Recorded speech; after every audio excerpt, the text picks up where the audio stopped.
From there we sailed off. We passed Cyprus, using the island to shelter us from the headwinds.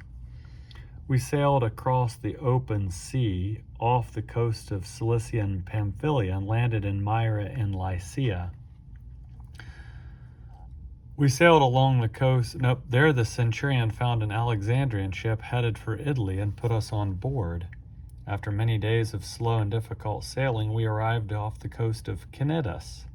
The wind wouldn't allow us to go farther, so we sailed under the shelter of Crete, off Salmone.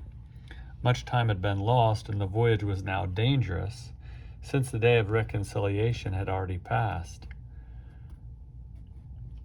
Paul warned them, "Man, I see that our voyage will suffer damage and great loss, not only for the cargo and ship, but also for our lives." But the centurion was persuaded more by the ship's pilot and captain than by Paul's advice. Since the harbor was unsuitable for spending the winter, the majority supported a plan to put out to sea from there. They thought they might reach Phoenix in Crete. They thought they might reach Phoenix in Crete and spend the winter in its harbor, which faced southwest and northwest. When a gentle south wind began to blow, they thought they could carry out their plan. They pulled up anchor and sailed closely along the coast of Crete. Before long, a hurricane-strength wind known as a northeaster swept down from Crete. The ship was caught in the storm and couldn't be turned into the wind. So we gave into it, and it carried us along. After sailing under the shelter of an island called Cauda, we were able to control the lifeboat only with difficulty. They brought the lifeboat aboard, then began to wrap the ship with cables to hold it together. Fearing they might run aground on the sandbars of the Gulf of Syrtis, they lowered the anchor and let the ship be carried along. We were so battered by the violent storm that the next day the men began throwing cargo overboard. On the third day, they picked up the ship's gear and hurled it into the sea, when neither the sun nor the moon appeared for many days, and the raging storm continued to pound us. All hope of our being saved from this peril faded.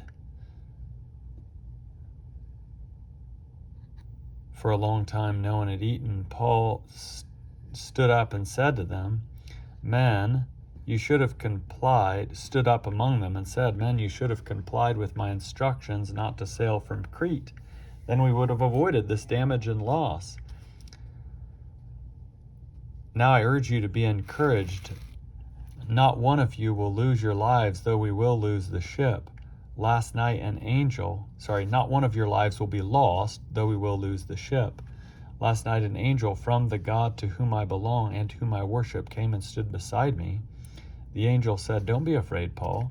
You must stand before Caesar. Indeed, God has graciously given you everyone sailing with you. However, we must run aground on some island.' Be encouraged, men. I have faith in God that will be exactly as he told me. However, we must run aground on some island. On the 14th night,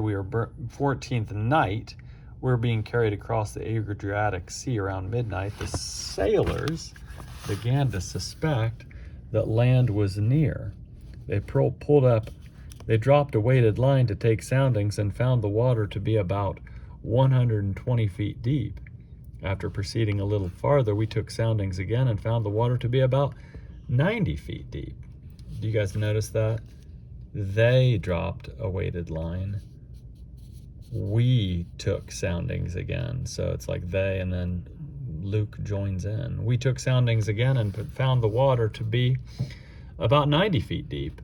Afraid that we might run aground somewhere on the rocks, they hurled out 4 anchors from the stern and began to pray for daylight. The sailors tried to abandon the ship by lowering the lifeboat into the water, pretending they were going to lower anchors from the bow. Paul said to the centurion and his soldiers, "Unless they stay in the ship, you can't be saved from peril." The soldiers then cut the ropes to the lifeboat and let it drift away.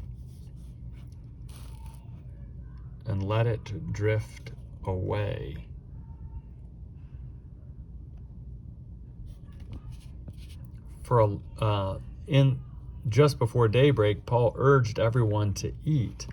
He said, "This is the 14th day you've lived in suspense, and you've not had even a bite to eat. I urge you to take some food. Your health depends on it. None of you will lose a single hair from his head." After he said these things, he took bread, gave thanks to God in front of them all, then broke it and began to eat. Everyone was encouraged and took some food. In all, there were 276 of us on the ship. When they had eaten as much as they wanted, they lightened the ship by throwing the grain into the sea. In the morning light, they saw a bay with a sandy beach. They didn't know what land it was, but they thought they might possibly be able to run the ship aground. They cut the anchors loose and left them in the sea. At the same time, they untied the ropes that ran back to the rudders. They raised the foresail to catch the wind and made for the beach, but they struck a sandbar and the ship ran aground. The bow was stuck and wouldn't move, and the stern was broken into pieces by the force of the waves.